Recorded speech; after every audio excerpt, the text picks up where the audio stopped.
فأنا ناصح لإخواني بالصدع بالحق تبيض وجوههم. السكوت في مسألة الحزبية يضرها، فاصدع بما تؤمر وأعرض عن المشركين. سلامي على دماج ورجالها والشيخ يحيى ودار العلم يا سعد بانيها. Bismillahirrahmanirrahim. Kita masuk ke muka surat 40, akhir 44 ya. Baik, ya, masih di Muqaddimah Tawdihul Ahkam. Asani, yaitu bahwasanya al-maqasid asy-syar'iyyah terbagi menjadi 3. Sekarang yang kedua, al-maqasid al-hajiyah, yaitu tujuan-tujuan atau matlamat yang sifatnya adalah hajat, tidak sampai doruri ya, tapi dia hajat. Ya, kalau tidak dipenuhi maka timbul kesulitan. Wahiyya ma yaqa'u mahillal hajah, yaitu yang menduduki posisi hajat manusia, walam yasil ila darurah, namun tidak mencapai tingkatan yang sangat berbahaya, yaitu sangat diperlukan. Tidak sampai orangnya mati kalau tidak dipenuhi, hanya saja ya menimbulkan kesulitan. Nah, ini dikatakan hajah. Li ghardit tawassu'ah. Yang lain membaca tausiah, tausiah biasanya tempat ya, tapi ini tawassu'ah. Demi tujuan untuk berlapang-lapang, karena Allah memang menghendaki agama ini lapang, al-hanifiyah as-samhah, bukan agama yang sempit yang penuh dengan belenggu. Wa raf'id dhiq al-muwaddi ilal masyaqqati wal haraj, dan untuk menghilangkan dhiq kesempitan, al-muwaddi. Oh, ini gaya beliau ya. Yang lain bilang muaddi, tak masalah. Yang menyebabkan timbulnya masyaqqah, kesulitan, wal haraj, kesempitan atau kesusahan. Walladhi yarfa'uhu ibahatul buyu, yang menghilangkan hajat tadi adalah, yaitu yang untuk memenuhi hajat adalah yaitu diperbolehkannya jual beli. Baik, hukum asalnya kan kita tidak boleh mengambil harta orang lain, karena orang yang sudah bersyahadat maka haruma maluhu wa damuhu wa irduh, darahnya haram untuk ditumpahkan, kehormatannya haram untuk dilanggar, dan hartanya haram untuk dirampas. Baik. Tapi kalau manusia tidak saling tukar menukar harta, akan timbul kesulitan. Saya punya duit tapi saya perlu makanan. Orang itu punya makanan, dia tak punya duit. Memang mau tidak mau harus ada sistem tukar menukar. Baik. Makanya Allah Ta'ala mengatakan, wala ta'kulu amwalakum bainakum bil batili illa an takuna tijaratan an taradhim minkum. Janganlah kalian memakan harta sebagian kalian terhadap yang lain dengan cara batil, tetapi hendaknya boleh mengambil dengan cara perniagaan yang dibina di atas saling ridho di antara kalian. Nah, dengan itu dihalalkanlah jual beli. Wa ahallallahul bai'. Walaupun ini termasuk bentuknya adalah mengambil harta orang, tetapi dibolehkan karena hajat, asalkan syarat-syaratnya terpenuhi, yaitu saling ridho, tidak ada unsur riba, tidak ada doror dan gharor dan semacam itu. Wal ijarat, demikian pula persewaan. Kalau buyu ini seringkali itu adalah yaitu membeli zat, membeli zawat, membeli apa barang. Kalau ijarat seringnya adalah membeli jasa, membeli manfaat. Rumahnya masih milik dia, tetapi saya menyewa sebulan misalkan. Apanya yang saya beli? Manfaatnya. Nah, ini juga sebenarnya jual beli juga. Terkadang ijarat yaitu mengambil para ajir, para pegawai. Orangnya masih merdeka, kita nggak beli dia, tapi kita beli manfaat dia, kemampuan, kepakaran dia. Ini juga masuk dalam istilah ijarat.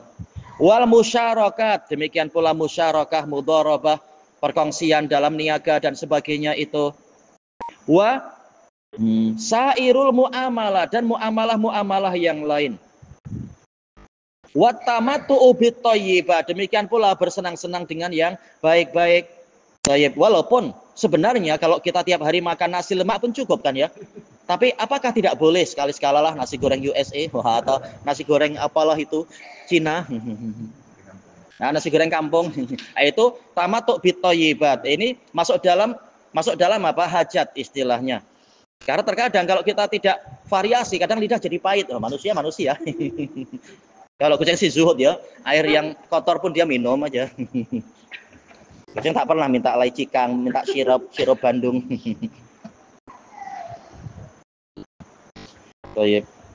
Kemudian asalis, yang ketiga al-maqasid al-kamaliyah, yaitu tujuan-tujuan atau matlamat yang sifatnya sekedar penyempurna saja, tambahan-tambahan saja. Wayan dari jutah taha mahasinul adat. Taib. Masuk di bawahnya, itu masuk ke dalam jenis ini adalah tradisi-tradisi yang baik. Kalau tidak ditunaikan orang tak mati, juga orang tidak kesempitan, cuma untuk sekedar penyempurnaan. Taib.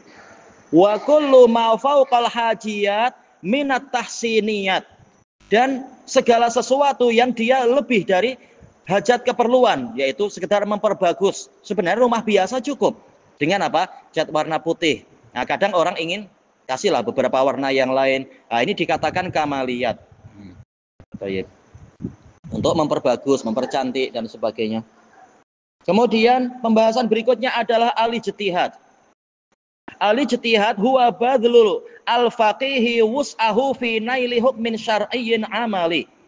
Yang namanya ijtihad dalam pembahasan fikih dan usul fikih tapi ya, yaitu seorang faqih mencurahkan kemampuannya. Badlu al-faqih berarti apa? Idhofatu al-masdar ilal fa'il. Kalau dalam kitab-kitab usul fikih seringnya al-faqih nggak disebut. Langsung apa? Badlul wus'. Baik.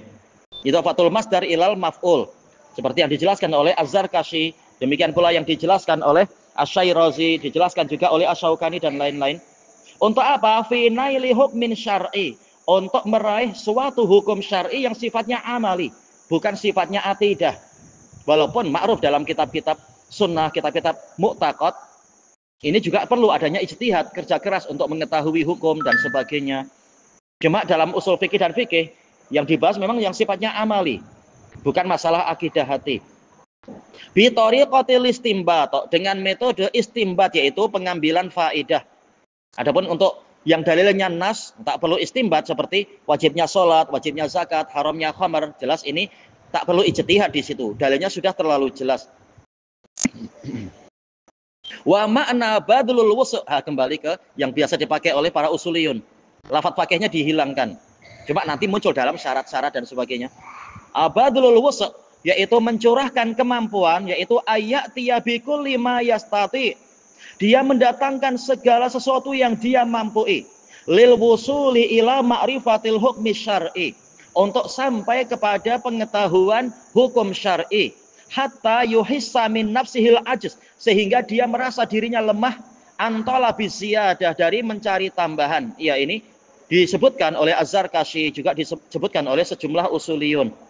Syarat dikatakan ijtihad adalah memang kerja keras. Kalau sudah mencari di sekian buku, 50, 60 buku barangkali, atau 20 buku, letih dah pikiran dah letih. Memang inilah yang saya mampu, kesimpulannya ini. Ini dikatakan ijtihad.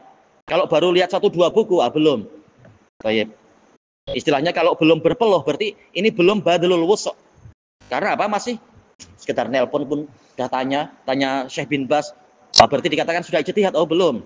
Sekedar nanya orang, satu orang selesai, itu bukan ijtihad namanya. Harus sampai merasakan al-kal, yaitu letih, wal ajiz, lemah, dan sebagainya. Baru dikatakan badlul wus'. Sebagai istilah al-ijtihad, yaitu badlul juhud, mencurahkan kerja keras.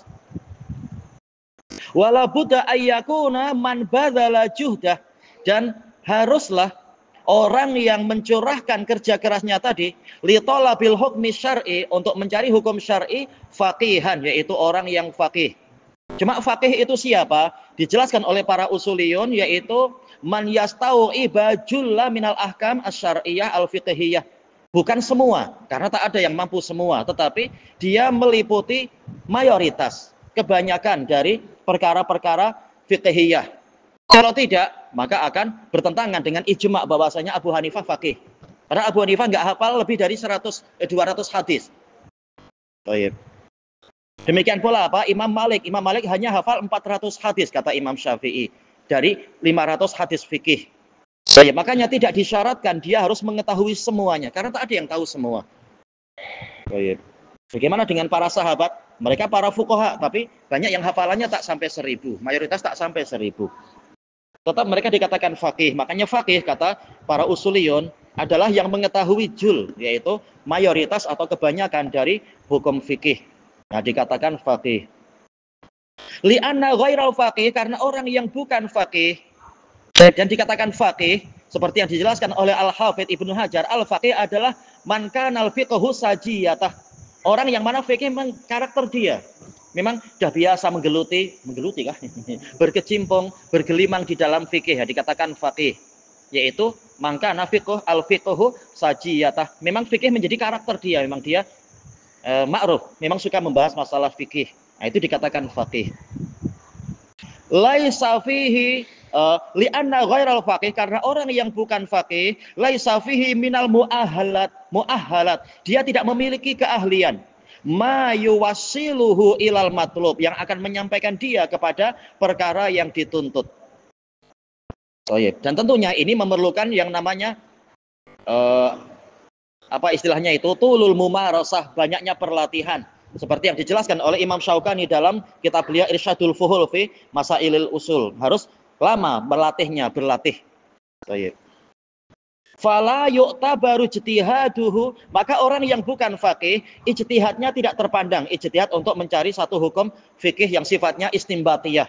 Tetapi dijelaskan oleh Imam Syaukani di dalam kitab beliau apa itu Al-Qaulul Mufid fi Hukmit Taqlid, dan juga sebelum beliau yaitu Imam As-Sun'ani, kalau tak salah dalam kitab Tabsyirun Nuqat, kalau tak salah kitabnya itu ada nukat-nukatnya itu, yaitu ijtihadnya dari sisi yang lain orang awam, yaitu kerja keras mencari, tanya kepada faqih yang lain dengan dalil-dalilnya dan sebagainya. Harus ada kerja keras. Nah, ijtihadnya di sisi itu. Jadi bukan sekedar mengekor, tapi memang kerja keras mencari tahu dengan apa hujah Anda mengatakan ini haram misalkan. Wala yusamma mujtahidan, berarti yang bukan faqih tidak dipanggil sebagai mujtahid.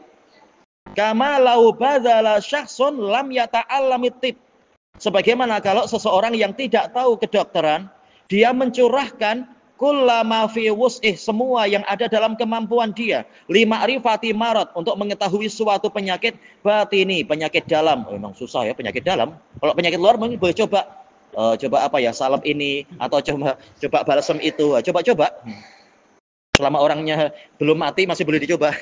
Kalau sudah mati ya terlambat. Tapi yang penyakit dalam jelas tak mungkin semata-mata langsung diminum ini dan itu. Imam Syafi'i mengatakan tidak halal seseorang meminum obat yang dia tak tahu kandungannya, tak boleh coba-coba. Fi maridin khas, pada orang sakit yang tertentu. Karena apa? Dia belum tahu tata cara pengobatan. Wa amilal ilaj, tapi dia boleh bertanya, dokter, obatnya apa? Obatnya potong. Nah, dia boleh tanya, kenapa dipotong? Nah, jangan asal taklid aja, potonglah. Tanya, boleh tanya. Karena memang sudah apa penyakitnya, sudah tangannya sudah busuk, terpaksa begini-begini. Nah, itu menunjukkan dia boleh tanya, boleh tahu hujahnya. Cuma tak boleh dia yang mengobati selama dia bukan apa, dia tidak memiliki ilmu tib tadi, kedokteran tadi. Wa amilal ilajal lazim, ini maktuf kemana ya dohirnya? Dan dia mengerjakan, yaitu mengerjakan obat yang biasa dipakai lihadal marad, untuk sakit ini. Semuanya langsung pakai paracetamol. Ini sakit apa? Paracetamol. Tak boleh. Orang ini mungkin sesuai paracetamol, yang lain perlu yang lain barangkali. Tak boleh semuanya langsung pakai itu. Syurutul mujtahid besok insyaallah, wallahu a'lam.